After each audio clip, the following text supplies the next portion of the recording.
Well, Morena, brother, thank you very much for catching up. Before we start, I actually just wanted to put something on the table. Oh, look at this. Can we just absorb this. Hopefully we can see that. But, yeah, up the wires. Up the wires, and hopefully there's some signatures of grand final winners on there. Yeah, exactly. I don't know about you. Actually, I know. You're pumped as. Yeah, I'm very excited. I'm quietly excited, very nervous at the same time as well. I was actually really nervous about this Knights game that happened last week. I was like, they're a good side. And then we just came out and went to town. And, I mean, it's a hard thing because regardless of what happens, you've got to be amazed at this season, right? We went from 15th to 4th, and we've also won a finals game. So we're in the preliminary final. But then you still want more. Yeah. It's the nature was that for me, that was probably the cleanest, most unreal game I've ever watched from them. Yeah, and it gave me faith because they've been had 7 average games. Round 20 against Cronulla was the last proper win we'd had where we put 40 points on. And then this was like, oh, wow. When I saw that, I was like, we can beat Brisbane, we can beat Penrith. Yeah. And we can beat Brisbane in Brisbane. So I think so too. I'm so nervous. They shut down Walsh, I think they need to do exactly what they did to Kalen Ponga, where it wasn't about trying to smash him. It was just about giving him no space or time, and they just rush up on shut him down. So, I mean, hey, I'll be cheering them on. I'm going to the grand final, so I'd love to see. You said that before. I'd love jealous. to see actually Warriors Storm grand final. Do you know what? You're the third person to say that to me. I think Warriors Storm. The Warriors and the Storm have had such a history together. We seem to be like the last time we made a run to the grand final, we had that epic win against them in round 1, I think it was, of the finals. And we've had such a rivalry. Plus, they always paced us at Anzac Day. So, yeah. No, I'm super excited. On Saturday I was watching, because obviously I'm a North Shore boy, so I was watching Harbour play, and they made and they won 50 points to 31 over Northland. And wow, there would have been 26,000 at that game as well. Maybe 600. But no, and then I flicked on because I was like, it's gone past the time, and the boys were 16-0 up or something, and I was just, it was such weirdly, a good feeling. My son's been ball-boying NPC games, so I've been going along. I've never seen so much NPC rugby, actually. Yeah. It's made me really excited to see 2 of us back next year, because rugby union obviously slightly dislikes him because he never really got outside of 10 minutes here and there, never got a proper run. Do you reckon he should have played on the wing, though? I think he should have played on the wing. Yeah, I mean, I don't think he should have left rugby league, to be honest. And he had a time in rugby union where if the All Blacks have got any depth, it's in centre and second 5. Yeah. And then, last year, Geordie Barrett had that amazing game and sort of solidified second 5. Yeah. So, but just watching him in NPC, he looks fresh and fit. So less pressure, maybe? I don't know. I think he's just having some fun. Yeah. He's stoked to see how the Warriors are going. It's going to be awesome, man. Yeah. How do you think he's going to slip into the Warriors? Amazing. The thing is, there's Rocco Berry, Pompey, who are both playing well. CHT's coming back, Chanel Harris-Davida, RTS plus Leotawa, who's in the extended squad for this game, is going to be a shining light. So we've got heaps of depth. It's how to manage it without losing too many people. I imagine CHT and Tamati Martin will be, and Luke Metcalf are all. Well, I mean, last year I never thought of the Warriors as a team full of depth. No, but we've got outside of the forwards where we probably need another big dude. The backs have got so much depth. It's so exciting to see. I think as long as you have Tohu Harris and Sean Johnson playing, they're a different team when they're playing, though. And completely different. Sean Johnson having a 10 out of 10 game without running the ball was what I like to see. Just passing and I got so nervous when he when he had a couple of runs, stepping. and then he flicks his foot out, and he's pushing off that calf, and I was like, I could just see him pull up lame. No, save it, man. He even got asked in the interviews after. I was like, "You a lucky bugger." You know? Oh, don't make us so nervous. I was sweating, but no. We could talk about the Warriors all day. Absolutely. So, obviously, mate, haven't had a proper. We've had a catch up outside of sort of now, but look, the biggest thing for me is it's been a few years since I remember that it was March 2020. Yeah, I think it was March 2020 when you gave me a phone call, it impacted me a lot because I hadn't had someone who I had known tell me about that. Hey, they've got cancer. The last one was actually my father. Yeah, wow. And that was it impacted me as well. Yeah, when you kind of invested in someone and know them and care about them and things. Yeah, well, it's strange thinking back now. A story I tell is sort of a simplified version of how one of the sort of lucky sliding doors moments was that I bought insurance at a barbecue a couple of years before I was... It wasn't at the barbecue, by the way. No, it wasn't at the barbecue, but it was the thing of like where the seed had been planted. Yeah. We've got a mutual friend having a barbecue, and then we start chatting, and you're in that field, and have insurance. Then it starts ticking along. Then we get in touch after that and sort of have the proper meetings and go through all that.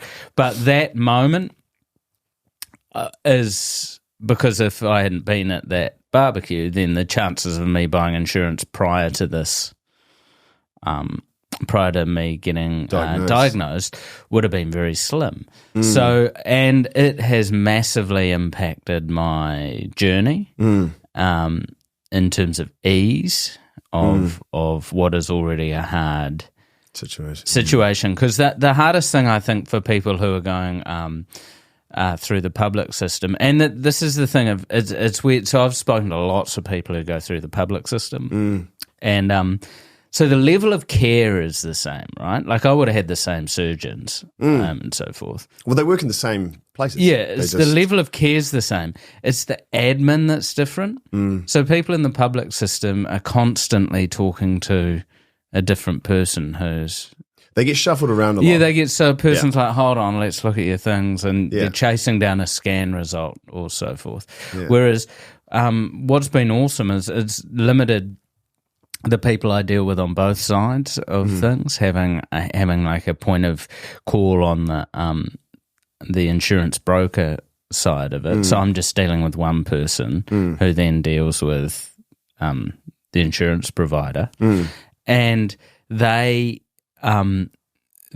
know all my backstory. Yeah. So, it's not You're not having to repeat yourself. No, and then because I'm dealing with the same people, they know who to email if they need the referral hasn't been attached. They know who to email. Yeah. All those little boring things. Because as a patient, you have so much decision fatigue, right? I've got to make so many decisions around treatment, getting better for treatment, what things I should be doing, diet options. You've got so much of that.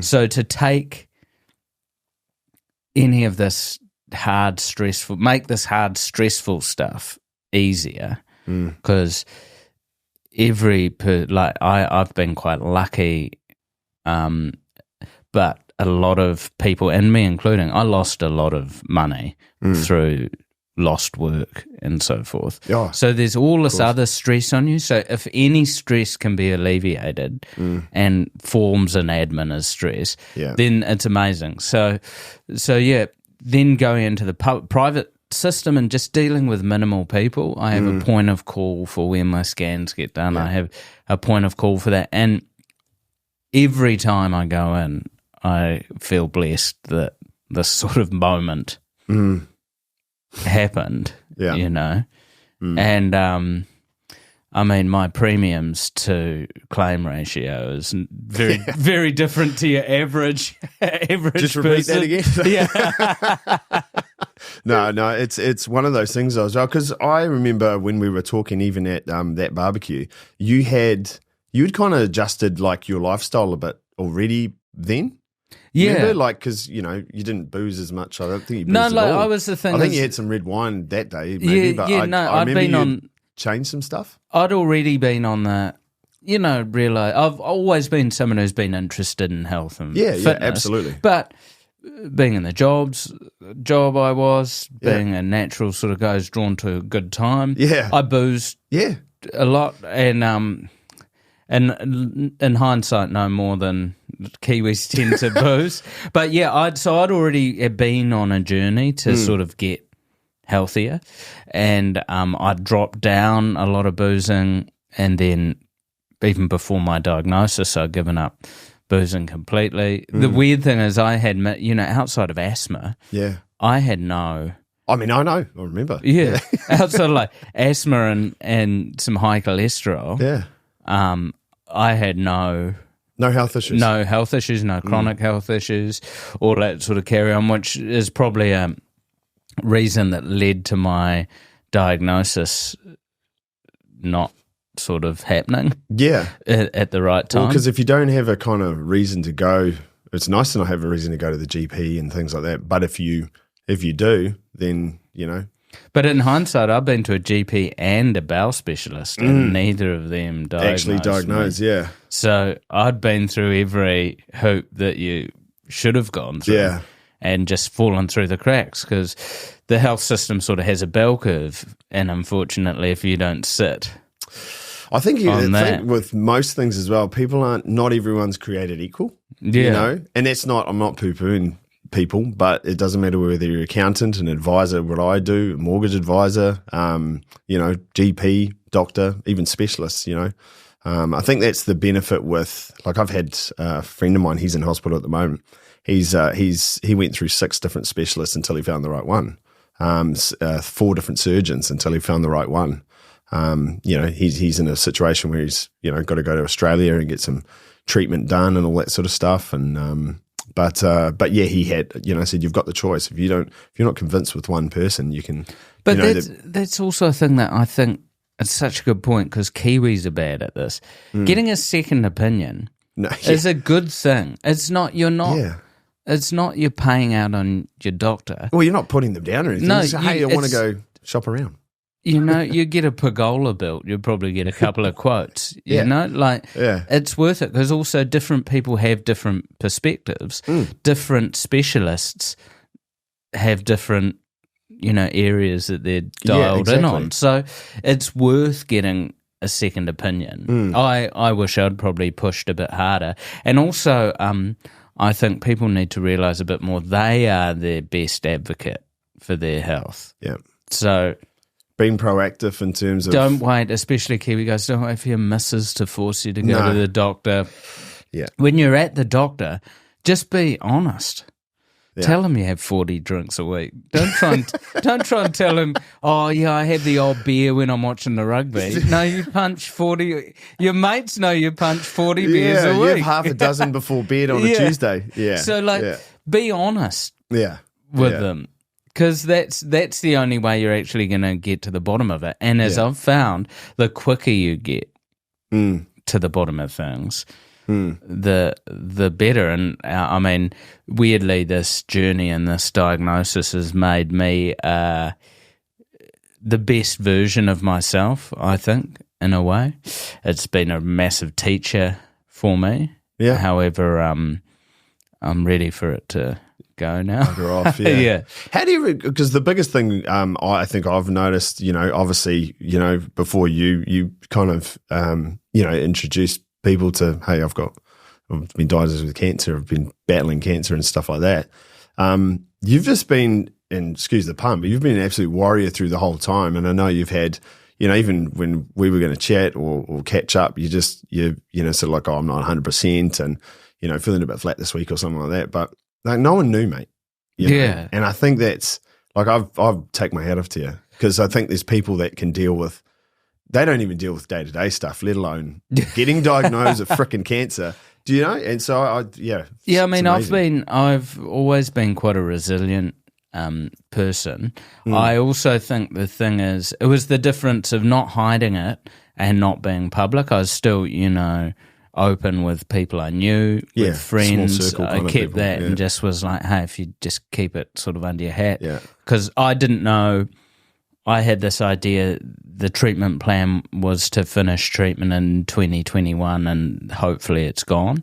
But then end of September 2022, we got to a point where it was termed incurable. So, but my thing was, when I was young, I went to Japan.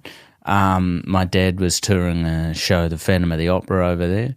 One of the actors was a Buddhist, and she took me to a temple, and I did full Zazen training and meditation training and Zen training. Shit. And then I just went on my merry way and became a comedian, got on the piss, went around the world telling jokes. And then I started to get this real tug back into meditation, sort of about 2010. And then I sort of started getting into it more and more. And then the more I did meditation, the more I was like, well, getting on the booze and partying is not really aligning with that. And then I sort of went, they're kind of conflicting. Yeah, because am I going to be a boozer or be a bit more spiritual and focused? And I've always been allergic to organised religion. And the reason why I think I was drawn to it is in the West you go into a church and it's all violence, like a dude nailed to the cross, stained glass windows with crusaders. Is that the ones where they fighting. they get up and they do the real crazy, shaky dancing? They're all the ones on YouTube and then they start doing it to techno. You got them. But then you go into Buddhist temples and it's all smile, all the statues are smiling. It's peaceful, it's the opposite. And so I was drawn to that. And then that sort of meditation practice I had that's what sort of got me through things and helped me, because having cancer puts a clock on things and then it really crystallizes how important this moment is. And that's what, I mean, the buzzword is all mindfulness, you got heaps of Instagrammers in their Lululemon pants with their camel toes telling you to be mindful, But I'm so glad you said that. Far out. But like, there's a lot of people trying to commoditize mindfulness and that, but it's this ancient practice that is just about living in the now. And so it's made me way better at just turn my phone off. Just be here, like, okay, social media is a part of my life, it's a part of my job, but just going, okay, I'll sit down for an hour, have a look through Instagram, post when I need to post, do that, then turn my phone off, focus on the kids, spending some time with my wife, getting out in the garden, doing those things that fill you up, and you can literally, you've kind of explained, you can literally do it all as well. But people get caught up. Like, I'm trying to teach, my daughter that. Trying to teach her how to, get away from the phone. And we'll go, when we go, we went for a walk the other day on the beach, Long Bay Beach. And just, and I said, let's just sit. It was sunny. And we just literally sat cross-legged. And just like the sun was beaming down. And we just, sort of sitting like that. Not quite like, I would say, full on meditation or anything. But if you don't sort of stop and, especially in Auckland, I find Auckland is just this anxious kind of, one new thing that I've been discovering is the power of doing nothing, right? So it's not meditating. It's just doing absolutely nothing. Just what you said there. Yeah. Sitting down, I actually sit down, I have a pen and a bit of paper.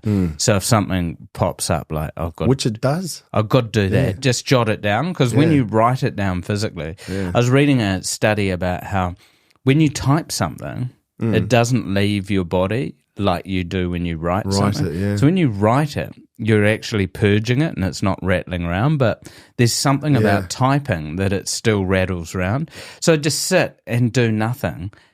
It's really hard to do for more than like 20 minutes.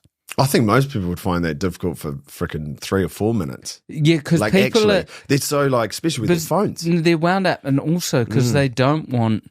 Because inevitably lots of negative thoughts come up, right? And negative thoughts aren't bad. They're just thoughts. And do you mean with reflecting? Like if they're sitting there reflecting, or they're just thinking about all the negative? Just stuff like, oh, no, I said that to that dude last night. I was such a dick. Or, just those little things. Yeah. Because humans are... for some reason we err on the negative. On the negative, yeah. It's like me thinking with my with cancer. You always err on the, what if the scan's bad? What if that doesn't work out? Thinking worst case scenario. You don't go, hey, what if everything works out? Yeah. And so I often have to, when I'm spiraling a bit down that, just go, actually, what if it all works out? Yeah.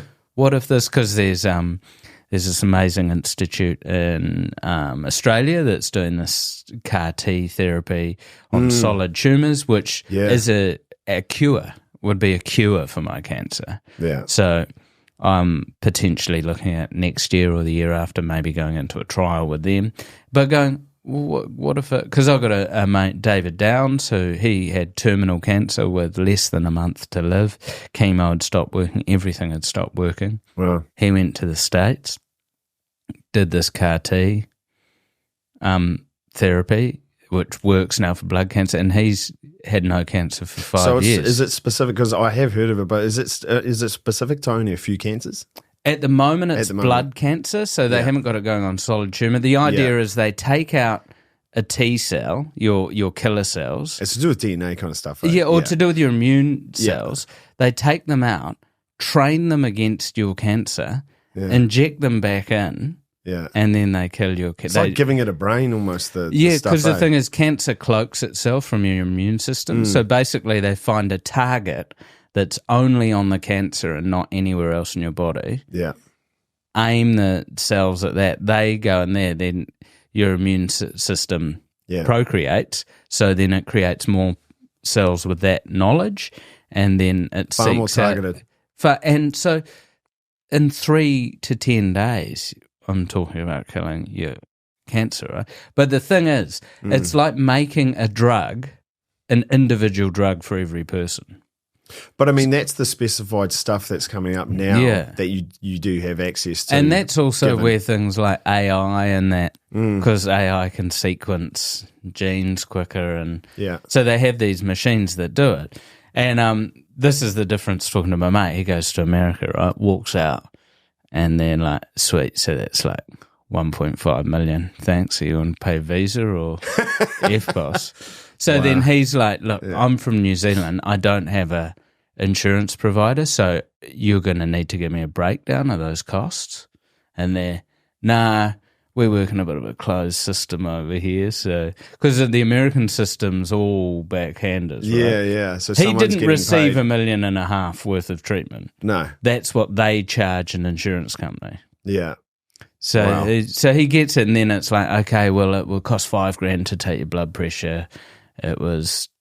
so they did itemize it. They itemized it in the end. He got, I think, $750K off the bill once they itemized it. Unreal, though. So he still had to mortgage his house and everything, but that's nothing compared to... Did he have insurance at all here? No. No, he didn't have insurance. So he went through the public system. This is, I don't know the exact details, but I believe he went through the public system and then went over to the States, and this was still in a trial.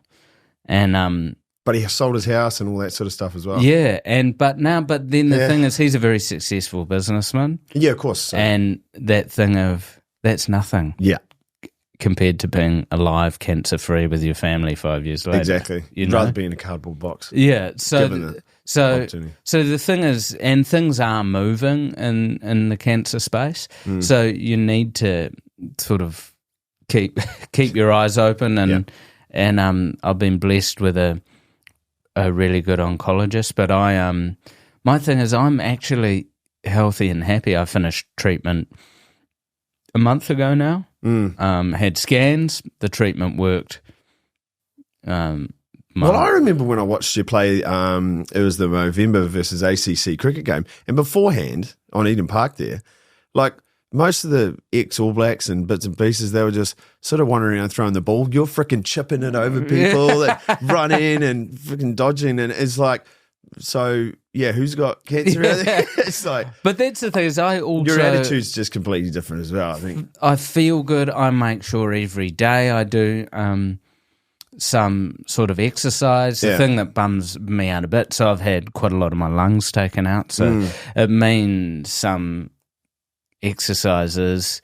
a bit harder the way I've got a port in my chest and that, so I favour the shoulder. And so what I've realised now, also being in my mid-40s, is I was always, chuck those weights around, and do boot camps with Monty Beetham. I'll be in that zone. And then I was actually, the best exercise you can do is slow exercise. Slow controlled? Yeah. So I'll do 20 press-ups so slowly, so controlled, and that'll rattle me way more than just banging out 60, focusing on arms and different, and that thing of doing a burpee but really slow, doing sort of probably the fastest thing I do is kettlebell swings and that, but when I'm doing squats and that, and actually realising, wow, doing this really slow. Well, have you ever done Pilates? Yeah. Have you done the reformer stuff? Dude. Mate, I've never been sore. I woke up I did it the first time I did it. My entire body. I had muscles that I didn't even know I had in my back, and I was like this. I was like, oh, Christ, I feel completely buggered. And that was all. I got so humbled, man, because I was that dude who went in as I'm boot camp guy. I've done some CrossFit. Oh, this Pilates, it'll just be a bit. Even if you do proper yoga sessions, if you try and hold those harder yoga poses, and that's why when you see those dudes who do yoga, they're shredded. And because I've always thought the physique I really like is like a surfer. That got a little bit of upper body, but really lean, but real strong. You've got the gutters. You pretty much you've got the strength from here up. And then you just abs, dick, and legs, and pretty much, and, with really long bodies. Yeah, but that sort of lean, but still really strong. And so I do yoga, I do stretching, do meditation, and also, but then it was the thing of now realizing it's all about how I feel rather than before I'd gauge it on how I looked, right? Yeah, the physical appearance. I would when I looked my best, I was probably my most unhealthy. Yeah. Interesting because I'm similar. It's weird because you think, but then you go, oh, I'm looking so good, but I'm not feeling it because you're depriving yourself. Wake up feeling like a pack of dicks. You wake up in the morning. Exactly. Yeah. And then I was like, oh, it's because I haven't found this balance. Yeah. And then I'm like, oh, my wife would probably rather me weigh 3 kegs more and be happy. Yeah, exactly. Because I'm the only person who notices those 3 kegs. Yeah. Plus, we're our biggest, especially because I did bodybuilding back in the day, and you have this thing where you're your biggest, you always look at yourself. A lot of women, unfortunately, they look at themselves and there's so much pressure to look a certain way. But I actually, I don't really do any weights over a certain amount now. My brother Jamie, he's a strength and conditioning coach. He did it with the Wars and stuff and Junior Warriors and getting a few things off him, and he even with mobility. And I didn't realize how unmobile I was. But then getting into just like I'll probably do like a Monday, Wednesday, Friday with some weights. And I'll do all sorts of different stuff, like lots of different body parts, and have a sauna for 20 minutes afterwards because I got a sauna at the pool in Albany there. Love a sauna. But they're so good. And I didn't realise the properties behind heart health and stuff. Because I'm big on I go to this place, Hana in Grey Lynn, and they've got, you just go into a room for an hour, it's got an ice bath and a sauna. See, I can't get into the ice baths. Go between them. And so I had neuropathy, which is from chemo, which is where you get nerve damage, and I had to take milk out of the fridge with gloves on. I get an electric. So if I touched anything that was a different temperature to my body, I'd get a full electric shock. Wow. And weirdly, after that, once the hardcore part of that had gone and I was off that type of chemo, I then started doing ice baths, and weirdly that got my nerves back. Yeah. So because it's like a restart. It seemed counterintuitive. Yeah. So it was between doing that and sauna, so it's lots of blood flow in there. Yeah. And dude, what freaked me out, I was reading, so Dean Barker has the same thing I have, right? And I was reading an interview with him, and then I went out on a boat with him a couple of weeks ago. He was doing America's Cup while doing chemo, right? Doing chemo like on a Monday, then out on the boats on a Friday, Saturday. He was wearing like heated gloves and stuff. He had this neuropathy and he was out at sea. That's incredible. It's insane. But was that known? No, only recently he did an article, I think, in The Listener a few months ago. That's the first I've been... But so this is an example also.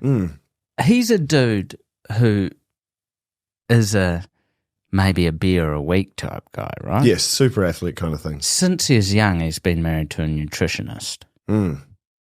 He has been an athlete. He's always... So this is that thing of going, it's not... It can get anyone, man. It's that 1 in 3 thing, really. So then I am... Because of course I'm doing... was I boozing? Yeah. Too much. And then I was going, this dude doesn't booze. And that's the same thing as I talk to my... Like, I'm always intrigued as then I'll talk to my oncologist and go, look, well, what... Is this a diet thing? Is this? And he goes, look, I can show you vegans who have had a really bad outcome. I can show you people on keto who have had a bad outcome. You know, like a massive one. They keep saying. So I know follow the Odd Person on Instagram, and they're did a post about there was this proven study that alcohol was going to give you cancer, like alcohol straight out. I've known plenty of people that have been, they drink, 2 bottles of red wine, and they have done for the last 20, 30 years. They're a picture of health, Yeah. But I think it doesn't matter where it comes from. But it's just one of the things. It goes back to what you said before. Unfortunately, no one's equal. Everyone's different. That's because the thing. Look, my gran was a publican in Wales who smoked ciggies and drank Jamesons every day. Yeah. And she died of natural causes at 95. So yeah, she lived through the war. Think of the amount of asbestos and shit that was probably in Actually, she sounds like my auntie. She lives in Ireland, and she got COVID really bad, and we thought, we wanted to go over there. Oh, because you thought this might we thought this is it. She was on a respirator. She was unconscious. Heavy smoker. Scottish woman, heavy smoker. So she's my dad's older sister. Smoking and COVID, obviously not. And she came out. She came out of there 8 weeks later, kicking. Not in a wheelchair. Walked out of there, and back on her farm, and has like 8 horses and 5 dogs, but she's in her late 70s, almost 80s, and my dad, he was 62, died at 63, kind of thing.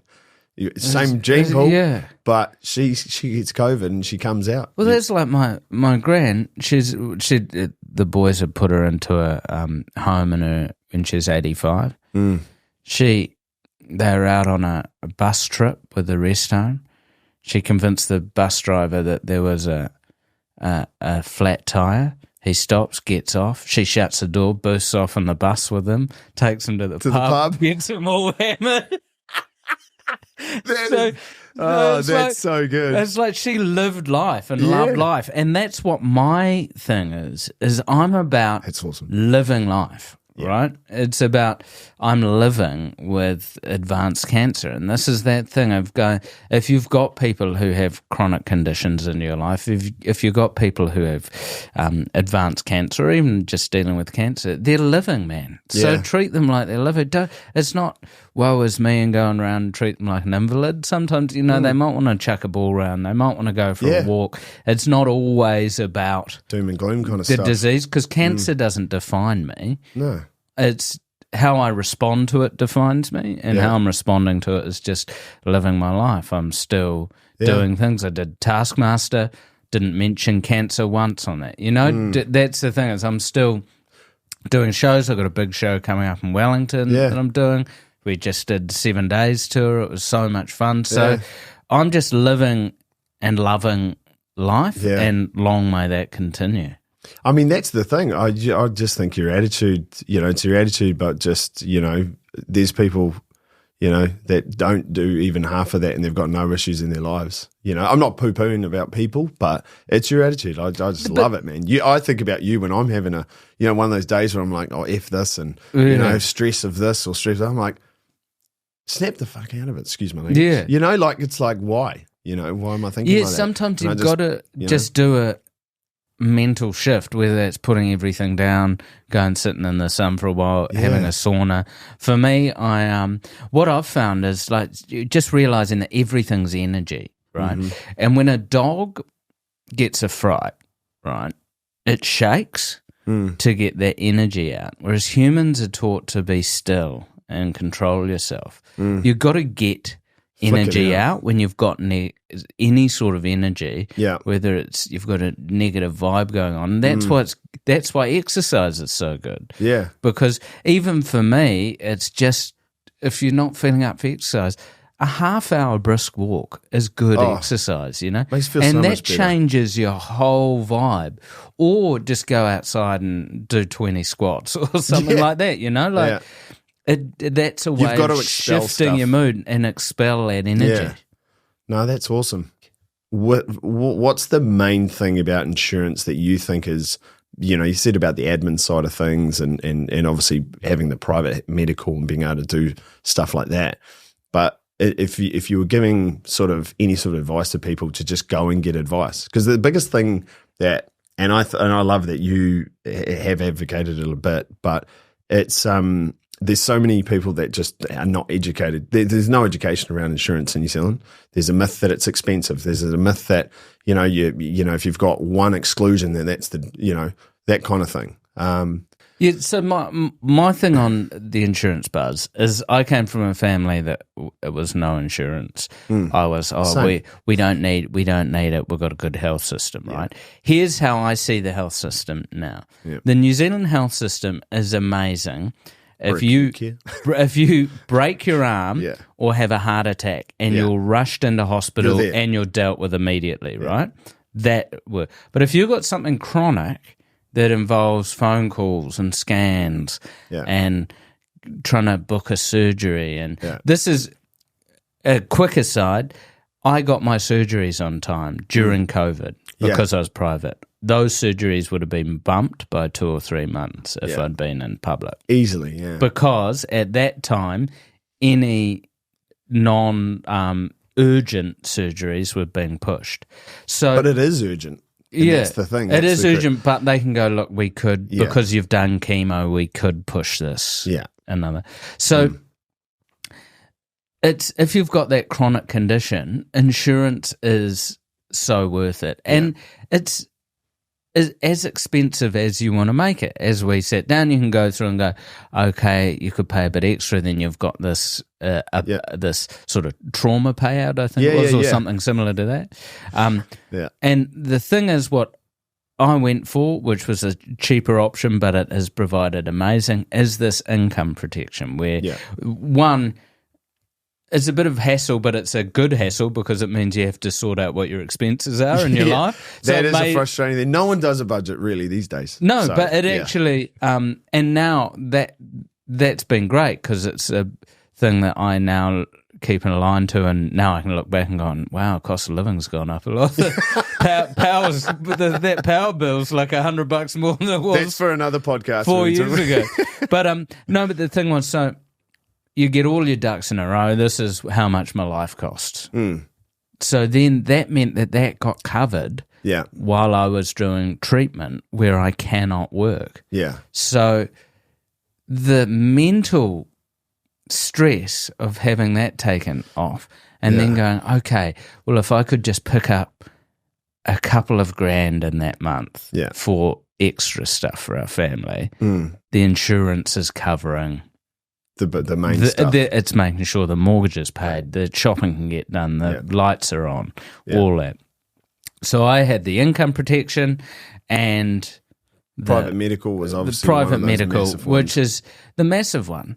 And without advocating specific providers, the with the oncologist's choice. 9 out of 10 oncologists recommend Partners Life, which ironically 3 oncologists have told me there's only one insurance provider they recommend. Yeah. I mean, look, there's lots of different reasons why, and there's ins and outs, and I'm not not claiming no all ins and the outs, but the policy I have has meant that a lot of the grey area is covered. Yeah. For instance, a friend of mine who I've met through this, who has the same thing with me, he's with a different provider. He pays $50,000 for his drug. I pay nothing. He pays $50,000 out of his own pocket? $50,000 out of his own pocket for 6 rounds of this drug. I pay nothing out of my own I can tell you where he would be because, because I mean, there's only one, the drugs a month for you were what, like $30,000? Yeah, $40,000 sometimes. Yeah, and I mean, I've seen the bills, so it's crazy. And that's. But with some providers, you're not going to get that. But yes, with the right no, providers, and the thing is, I don't know his policy or whether he just went the cheapest version or whatever. But the thing is. All my stuff is being covered, and that's without me taking the platinum option. You know, it was still a very affordable option, and also look how much you're spending on. Well, you're buying $12 craft beer. You know, but you know what I mean. It's pretty easy to do $600 worth of them a month. Hey, can you tell this to my brother Jesse who works with you? All right, he can't spend $21. You know, but no, he's. But yeah, thanks for that because it was just $21. I've watched him drink $50 worth of piss at work. And he bets on the wires with the TAB as well. I'm going to tell your mother. But no, thanks so much, mate. I really appreciated you having a chat, and because I know you're freaking busy. Yeah, absolutely. This has been booked out weeks and weeks and weeks. Yeah, and look, I'm someone who has in the past thought there's no way I get insurance, right? But then, what just before we end it, what flicked me over was car insurance, right? I'm like, I love my car insurance. Same. I dropped my car off. Someone drove into the... How's this? I'm leaving a scan. Oh, right? No. I'm parked at a red light. 10 seconds later, bam, someone slams straight into the back. This is after you've been for a scan. Driving home from the scan. So I've got all the nerves of what's it going to show. Smashes into the back of me. You know, one of those joys where they manage to nail 4 panels all at once. But then I drop the car in. They give me a rental car. Yeah. The excess is waived because it's the other person's fault. Yeah. And then I'm like, why don't I just think of my health? Like it's that. like what you put in your body and as well. Also, you're a Ferrari. The health insurance was costing me less than my car insurance. So 100%. So it's the thing of going,